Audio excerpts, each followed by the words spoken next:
Assalamualaikum warahmatullahi wabarakatuh. Perkenalkan, nama saya Puji Cermiti dari Prodi Pendidikan Biologi. Di sini saya akan membuat video tentang media pembelajaran pada materi sistem peredaran darah pada manusia. Nah, selanjutnya di sini kita akan membahas sistem peredaran darah manusia. Nah, yang pertama itu pengertian sistem peredaran darah manusia. Sistem peredaran darah adalah suatu sistem organ yang berfungsi mengedarkan atau memindahkan dari zat ke sel-sel tubuh. Nah, jadi dalam tubuh kita ini sistem peredaran darah ini akan memindahkan zat-zat sel tubuh kita. Darah ini akan memindahkan zat-zat dari sel tubuh. Nah, di dalam sistem peredaran darah ini ada terdapat 3 komponen atau 3 aliran. Yang pertama itu ada sistem transportasi darah, terus yang kedua jantung, dan yang ketiga. Dalam video penjelasan ini kita akan bahas satu persatu. Apa sih yang dimaksud dengan sistem transportasi jantung dan bagaimana dia tuh komponennya dan fungsi dari sistem. Nah, yang pertama itu ada sistem transportasi darah. Darah dalam pembuluh adalah berwarna merah yang cair, di dalamnya terdapat plasma atau cairan. Jadi darah kita ini kan berwarna merah, terus dia jenis cairan gitu. Jenisnya memang cairan. Jadi dan terdapat plasma darah dan sel-sel darah. Nah, dalam darah ini ada komponen darah. Komponen darahnya yaitu ada plasma darah. Plasma darah adalah cairan yang berwarna kuning yang berfungsi untuk mengangkut nutrisi dalam tubuh kita. Nah, plasma darah ini tersusun atas oleh air, ada protein, dan ada glukosa. Nah, pada sel darah ini terdapat tiga sel darah, yaitu ada sel darah merah atau leukemia, ada sel darah putih atau leukosit, dan ada keping darah atau trombos. Baiklah, selanjutnya kita akan membahas satu persatu yang dari 3 sel darah tadi, yaitu ada sel darah merah, ada sel darah putih, dan kepingan darah. Nah, yang pertama tuh ada sel darah merah atau eritrosit. Sel darah merah ini berwarna merah karena mengandung pigmen hemoglobin pada tubuh kita. Terus berfungsi untuk mengangkat oksigen dan karbon dioksida dalam tubuh kita. Nah, berarti kamu perlu ya ini salah satunya itu untuk mengangkat oksigen dan karbon dioksida. Nah, jumlah normalnya pada perempuan yaitu sekitar 4-5 juta sel per meter kubik. Nah, sedangkan pada laki-laki sekitar 5-6 juta sel per meter. Nah, pertanyaannya, kenapa lebih banyak pada jumlah normal dibandingkan perempuan? Itu karena besar kemungkinan pada perempuan lebih sedikit aktivitas dibandingkan dengan laki-laki, sehingga pada laki-laki ini lebih banyak membutuhkan sel darah dibandingkan kita seorang perempuan. Nah, jadi kan kalau untuk perempuan itu kan gak sekuat sama tenaga laki-laki. Jadi kemungkinan itulah dia tadi alasannya mengapa lebih sedikit sel darah perempuan, sel darah merah perempuan dan sel darah laki-laki. Karena besar kemungkinannya pada laki-laki ini lebih banyak melakukan aktivitas sehingga membutuhkan sel darah yang lumayan besar dan besar. Nah, bentuknya ini bentuk dari sel darah merah ini bulat atau cekung, tidak memiliki sel, dan diameternya sekitar 8 cm dan tebalnya 1 sampai 2 mm. Nah, yang kedua, sel darah putih atau leukosit.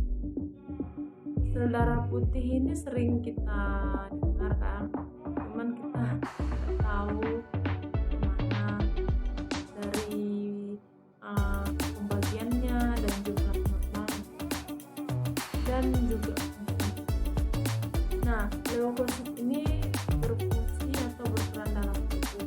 Jadi dia ini berperan membunuh bakteri-bakteri yang masuk dalam tubuh kita, atau bisa dikatakan fungsi dari salah satu sel darah putih ini yaitu untuk melawan penyakit-penyakit yang ada dalam tubuh kita, supaya tubuh kita ini tidak mudah terserang oleh penyakit. Nah, sel darah putih ini terbagi menjadi dua, yaitu ada groundfil dan agranulosil. Lalu kemudian jumlah normal leukosit pada orang dewasa sekitar 4.500 sampai 10.000 sel. Jadi berbeda dari anak-anak dengan dewasa. Kalau untuk anak-anak dia lebih sedikit jumlah selnya dibandingkan dengan orang dewasa. Dan besar kemungkinan untuk anak-anak itu sekitar 2.000 sel.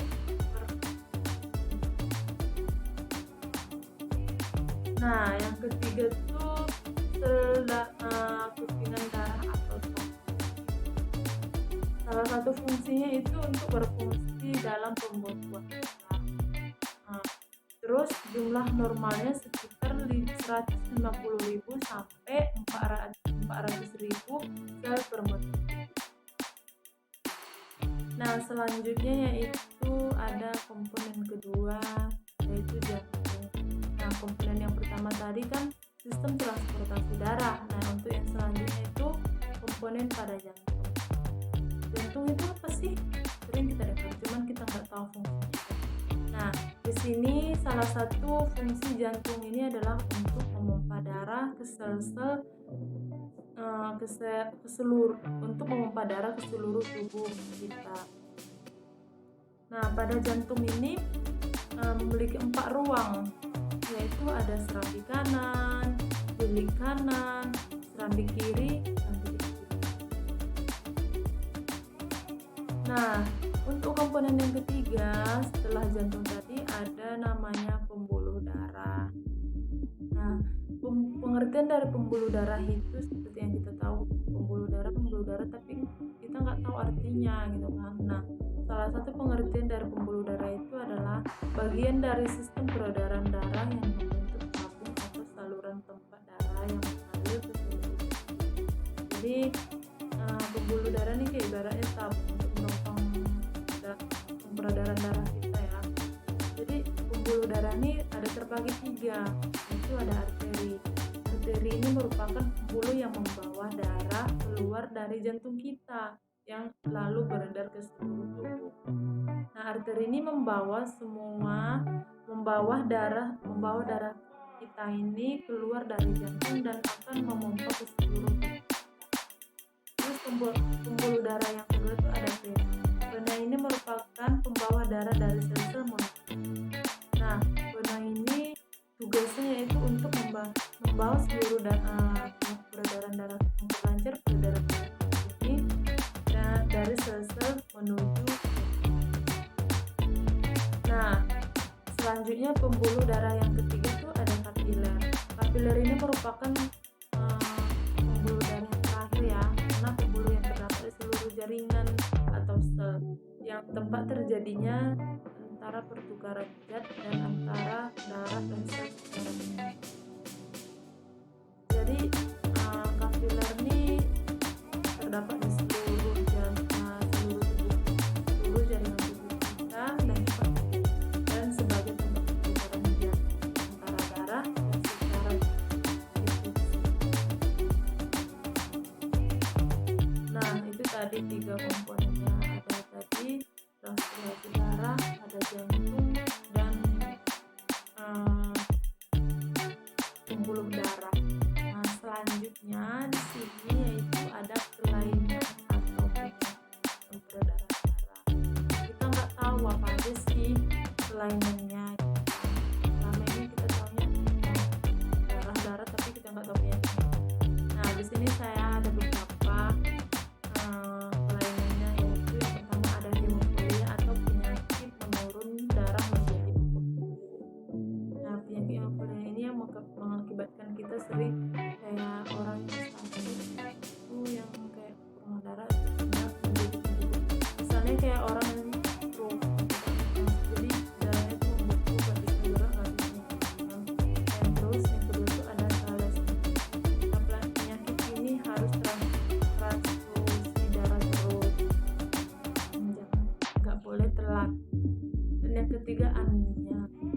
Anemia ini penyakit yang kekurangan oksigen, jumlah trousnya yang terlalu sedikit sehingga tubuh kekurangan oksigen dan mengakibatkan sistem nafas.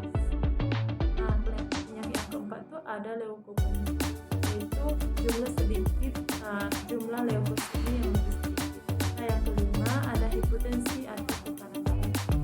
Sering sih terjadi di sini tapi kita nggak tahu itu tujuannya. Nah, yang keenam itu ada hipertensi atau tekanan darah. Nah, pada tekanan darah ini sering juga terjadi. Dan yang ketujuh ada jantung atau koroner. Penyakit jantung koroner ini disebabkan karena tersumbatnya arteri koroner, yaitu pembuluh darah kita yang mensuplai darah ke